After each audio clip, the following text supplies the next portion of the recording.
Breaking news, জাতীয় বিশ্ববিদ্যালয়ের 2023 সালের অনার্স প্রথম বর্ষের পরীক্ষা সংক্রান্ত একটা জরুরি নোটিশ প্রকাশ করা হয়েছে। আজকের এই ভিডিওতে আপনাদের সাথে সেই নোটিশটি শেয়ার করব এবং আপনাদের পরীক্ষা সংক্রান্ত সকল বিষয় জানার জন্য এই চ্যানেলটিকে অবশ্যই সাবস্ক্রাইব করে রাখবেন।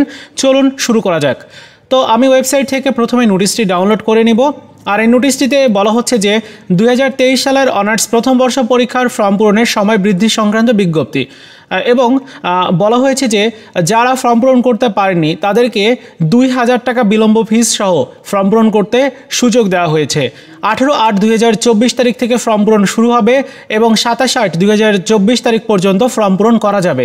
আর 28 তারিখ থেকে 29 তারিখের মধ্যে সোনালী সেবার মাধ্যমে টাকা জমা দেওয়া যাবে, সে বিষয়টি উল্লেখ করেছে।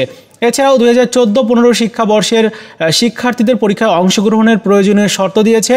যারা এক বা একাধিক কোর্সে অকৃতকার্য ছিলেন 2014-15 শিক্ষাবর্ষে ভর্তি হয়ে, তাদেরকে 5000 টাকা বিলম্ব ফিস দিতে হবে এবং সেই শর্ত পূরণ সাপেক্ষে আপনারা ফর্ম পূরণ করতে পারবেন।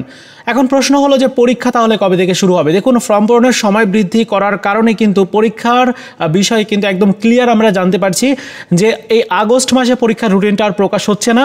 আগামী সেপ্টেম্বর মাসের প্রথম অথবা দ্বিতীয় সপ্তাহে রুটিন প্রকাশ করে দিবে এবং আগামী অক্টোবরের মাঝামাঝিতে আপনাদের পরীক্ষাটা শুরু হবে, এমনটাই দেখা যাচ্ছে। কারণ ওয়েবসাইটে কিন্তু ইতিমধ্যে নোটিশগুলো আসতে শুরু করেছে এবং আমরা পরীক্ষার বিষয়ে খুব তাড়াতাড়ি আরও সিদ্ধান্ত জানতে পারবো। এই ছিল আজকের মতো ভিডিও। দেখা হচ্ছে নতুন ভিডিওতে। ভালো থাকুন সবাই, ধন্যবাদ।